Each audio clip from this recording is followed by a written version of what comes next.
What's going on, you guys? Marvin Francois here, and today we are going to be talking about the all-new FICO 10 scoring system. I'm super excited to get right into it, but before we do that, y'all already know the drill. Take a second, take a minute, take an hour, take however much time you need out of your day right here, right now, to slap that like button and show this video some love. It really does help a lot with the YouTube algorithm in terms of pushing the video out there so that more and more people can see it. But without further ado, let's get right into it. So first of all, what is FICO? So FICO is an acronym for the Fair Isaac Company, which is a data analytics company that created the credit scoring system that most banks and lenders use to determine your credit worthiness. And every 5 years, the Fair Isaac Company comes out with a new algorithm to help these same banks and lenders identify risky consumers more easily. So there isn't that much of a difference from FICO 10 compared to FICO 9. However, under this new scoring system, one big thing that they are doing is taking some of the factors that they were already using to determine your credit score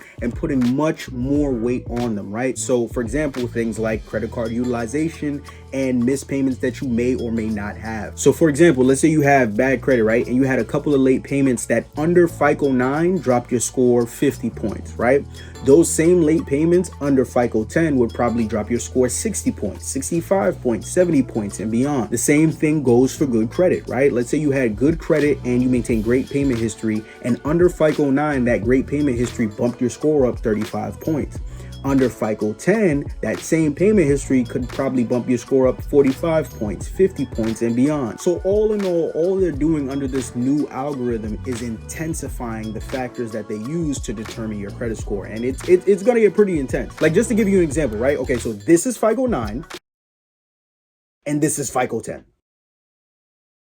That's pretty intense if you ask me. I ain't never seen nothing as intense as that. That's shit, that rattled me. You understand? Now, if you've done your research into FICO 10, you've also probably heard about something called FICO 10T. Now, that T stands for trend data, which, if you're not sure what that is, you're probably gonna want to stay tuned, because this is actually pretty interesting and it's gonna hurt a lot of y'all. Now, with trend data, what this is going to allow lenders to do under FICO 10 is to be able to take a look at how you've managed your credit accounts over the past 24 months. Now, this includes balances, minimum payment requirements, and the amount that you've paid on credit card statements within the past 2 years. And this is all to help these lenders have a better assessment of your credit risk. It's actually estimated that under the FICO 10 scoring system, this is going to help to reduce delinquencies for credit card companies by 10%, auto lenders by 9%, and mortgage lenders by 17%. So this is a really big deal. And I know a lot of y'all are watching this thinking the same thing. I'm going to be dying today. No, you're not gonna die. Yeah, I'm going to die. But relax, calm down, take a chill pill, because there's actually a silver lining to this news that I'm about to share with you right now. Most lenders are actually pretty slow to adopting new FICO scoring systems. So for example, most mortgage lenders still use FICO scoring systems 2,